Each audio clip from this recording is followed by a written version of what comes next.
Jeannie may have Down syndrome, but she's exceedingly apt in her ability to detect how abnormal it was that Pittsburgh and Seattle couldn't seem to understand anything truthful about me. She just simply dismissed them as liars. And since that's what they are, she has some experience in the matter. It's chronic, and so dismissiveness was what she considered to be um, appropriate. It was poignant for me because she's not one. Well, if you hear a beeping sound in the background, please note that I have done everything imaginable that I can as a deaf tenant to try to figure out what is going on who've been denied maintenance by the facility. It's probably my rights to have maintenance, but rights look good on paper. When they can't be practiced, rights are meaningless. Seattle and Pittsburgh have become adroit at a practice using signifiers that they can identify themselves through as a union while maintaining legal denial. The legal mechanisms for rights may exist, but we have to negotiate the underworld because such legal mechanisms are inaccessible to normal people. Only lawyers practice them, and lawyers are often in the pocket of the underworld. Well, I'd like to talk a little bit about what I went through, talked about earlier today in Twitter, which might have been difficult to understand because the auto translation system wasn't very good. I was talking about etymology as being the study of the roots of language, and phonemes being the sounds that are put together to make language. And when you look into the anthropology that's necessary to find what I call the index meaning double signifiers like Oswald for Lee Harvey Oswald and Oswald Mosley. December 7th on Oswald's ID for the date of the um, counterfeiting and the anniversary of Pearl Harbor, or the use of Ronnie and Casper in 1974 for men who brutally tortured me. And of course, Pittsburgh and Seattle deny that. Talking about here is a substructure. We're not talking about primary evidence. We're talking about not talking about secondary evidence. We're talking about tertiary evidence. In other words, deep vocabulary indexing. Deep vocabulary indexing in the UW Washington's so-called educational hospitals now, where they poison people. It's basically what that means. And it's Jay Inslee's defense of Hitler Reagan. And the tertiary evidence isn't primary evidence or secondary evidence. It's not even necessary to explore, but it's just very interesting that as a substructure, it's consistent with the entire um, spoiler message, which is once the problem is solved, everything makes sense. That's the spoiler message. And for example, Diaghilev on a page of research about Diaghilev, who arrived at through the study of the early dictators, the counterfeiting processes in Fayum, and the establishment of the cinema studios in Italy and the Italian Futurist movement and the Cubist power structure of what we call the oligarchs, the money bags who are fighting wars over spoils. To the winners goes the spoils, is their motto. It said the Diaghilev mystery in quotes. In other words, I'm not just quoting the book was quoting something. At the bottom of the page was a mention of Peter Ustinov, PU.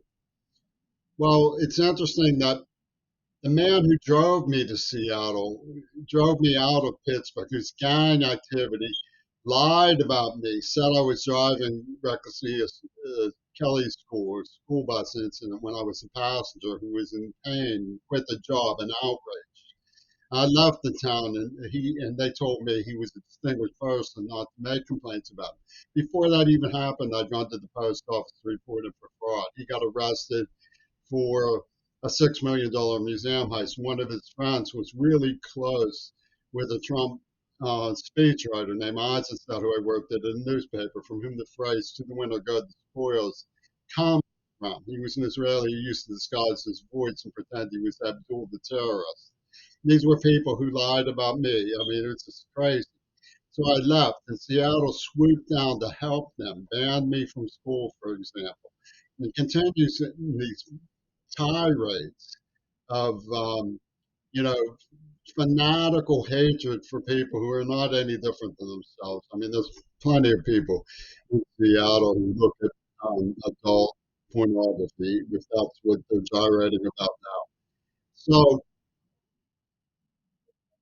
I pointed out that her name, this woman had introduced me. She was an employee of this man who was arrested in the $6 million museum heist. She led me through a cabinet in the Carnegie, from which this man was robbing, in a secret room in which sat Peter Ustinov, as though laying in wait to say, "Hello, friend." So this criminal syndicate is very tight weave of people who dislocated the American legacy for their own ends and have been robbing us with the help of UW's poisonous educational hospital. So Yamanahashi has like Germany and Nazi in it when you look at it. Yamanahashi and your money. So it's extortion implications and hazy. Well, I knew this kid because we both went to the Governor's School for the Arts as poetry clients. He was a year behind me and sought me out. Peter Balakian was teaching both summers. And he was in a club with a girl named Leslie Katz, who Robert Fripp and the European mafia around Jeffern Corporation, Obama used to cover up and give a life to the educational hospital establishments bid to establish a moral conduct lesson through the AIDS attack, which was a Venus flytrap operation that I proved what it was by playing into and getting evidence. And there's no doubt, and it's not my imagination, they also released COVID. So these people are sick and crazy, but they're wild with enthusiasm for their project, and they say it's the spirit of John Lennon. I mean, they're psychotic, and they use like the name Roberto Clemente for their poach syndicate. You know, it signifies Clemente's will in the matter. Well, Clemente would not have. Rosa Clemente is her name. This woman, one of the organizers' name, would not have said, "Oh, raping a girl with Down syndrome and epilepsy is okay because you didn't give her AIDS." He was not that kind of person. That's just sick and crazy. But that's the educational philosophy of Seattle, Washington. And there's no getting around it. They're sick and crazy. I've said that over and over again. But Hazy, this guy had a mentor in the Jewish Holocaust survivor community who printed the letters about this Two Virgins operation, this moral code operation that they've been saying is necessary to save the earth. It's Exxon's approach to ecology. And the Equal Opportunity Employer, the foster, they put out a song called Flame Over Africa and the syndicate that tortured me, kidnapped me, and who I was investigating, which they deny was an investigation. They're saying, "Oh my God, it means that he violated the laws by smoking reefer." And her name was Sue Samuel Alkine. She wrote a book called No Longer Afraid, which had online, "How Can One Hear in a Fog?" Now, I was gassed in a place called Kings Estate in Delphna. How can one hear in a fog? Because it's so hazy, Imani hazy, right? And she lived across the street from the crowd that rose to Monteleone, and a woman from Africa was staying in the carriage house out there. It was a Jewish community crowd of Israelis working with Obama and Yoko Ono on this big field project of UW Hospital's educational establishment. So what you see is the scent of COVID, haze, fog. How can one hear in a fog? Inhale the musk. You said so that they're signifiers. That's the whole point, you know. That's all I'm saying. That's all I'm saying. I mean, I have other notes I could go into, if you're interested. I apologize for the beeping. But you do have to know the counterfeiting was part of the Italian futurist scene in China. And when they established cinema, so the whole idea of foreclosing on what really happened, making a pinball lottery about who gets to sell the plastic story, is part of the outcome. It's one of the games that should have been halted when they found the Texas school book. The spoiler in this is you can't explain any of it until you recognize that double fantasy was just what it said. That Lennon was the mastermind who pulled a Houdini. And it was being planned all the way back in World War One by Ouspensky. And it's not cosmopolitan anthropology that Fripp was engaging in when he introduced me to a friend of Gurdjieff. Gurdjieff deliberately went to Paris during the occupation and clearly worked with the Gestapo. They're impinging on the soul's experience to torture the psyche. And it's Gestapo mysticism that's coming out of Great Britain for some reason. I have no idea whatsoever why the British are tolerating it. It doesn't make any sense. Why Seattle and Tacoma would tolerate this is beyond my comprehension. I have no idea. It's some sort of mythological union obsession with doing the puppet zombie will of the Fool Society, which was the Hitler covenant mysticism that one of Gurdjieff's partners was teaching. Gurdjieff knew Stalin, so it goes back to the Hitler-Stalin pact. I mean, the whole thing is, they call it the Diaghilev mystery. But Peter Ustinov was part of the crowd who, Schulman, the man who was so prominent, he ended up on the cover of Smithsonian in the $6 million museum heist in Seattle. His bedfellows punched me in the mouth when they heard that I had come back.